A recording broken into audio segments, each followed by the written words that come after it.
যারা 15 বছর শাসন করেছে তারা দেশ ছেড়ে পালিয়ে গিয়েছে, বিদেশে অবস্থান করছে, তাদের নেতা নেত্রীরাও কিন্তু দেশের বাইরে অবস্থান করছেন।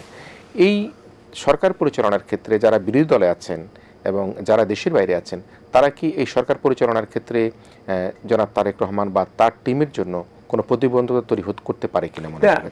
করতে তো পারেই, মানে করতে পারে, কিন্তু তার দায়িত্বটাই হলো তিনি যেন এমন একটা রাজনীতি উপহার দেন যে রাজনীতি দেশকে আবার একত্রিত করবে।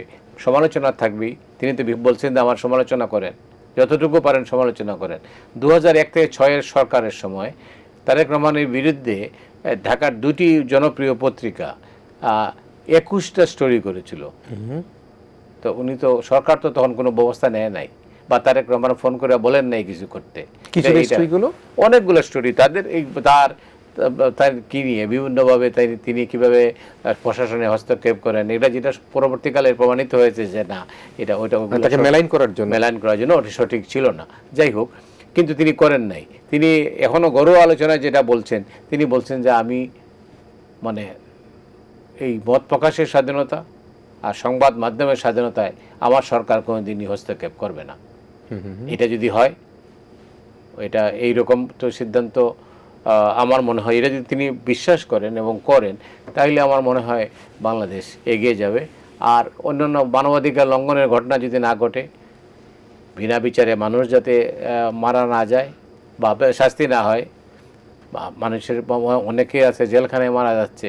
এই অন্তর্বর্তী সরকারের সময় অন্তত 2 জন মন্ত্রী মারা গেছেন। এটা দুর্ভাগ্যজনক ঘটনা। পরে হয় অন্তর্বর্তী সরকার যেভাবে দেশটা রেখে গেছেন, আমি বলবো যে তাকে একটা হোয়াইট পেপার ঘোষণা দিতে, যে তিনি কি পেয়েছেন এই সরকারের কাছে, তিনি যে বুঝে নেবেন যে এই ছিল দেশের অবস্থা, এই অবস্থায় আমি দায়িত্ব নিয়েছি।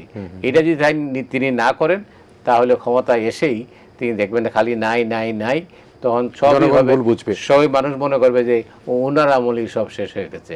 তাই এই জন্য একটা হোয়াইট পেপারটা জরুরি, যে একটা সিজার লিস্টের মতো করে তিনি কি পেয়েছেন, কি নিয়ে তিনি শুরু করেছেন, সেটা যদি তিনি একটা সরকারের আমলনামাটা এবং তাহলেই জনগণের মধ্যে তিনি বুঝতে পারবেন আসলে আমি কি পেয়েছি, আমি কি চেষ্টা করছি, সেটি আমরা চেষ্টা করব।